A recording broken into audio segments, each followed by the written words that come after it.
Higit 20 milyong pisong halaga ng iba't ibang ayuda ang ipinamahagi ng Department of Agriculture, DA, sa mga magsasaka at mayangisda sa Nasugbu, Batangas. Kabilang dito ang mga binhi, traktora na ginagamit sa pagbubungkal ng lupa at mga food pack.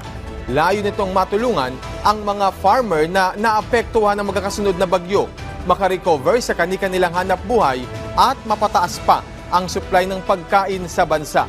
Samantala, todo pa salamat naman ang mga benepisyaryo ng Agri-Puhunan Program ng Marcos Administration sa Nueva Ecija. Sa tulong ng Agri-Puhunan at Pantawid Program, nag-aabot ng Interventions Monitoring Card and Development o ang Development Bank of the Philippines at may laman itong hanggang 60,000 pesos na credit limit.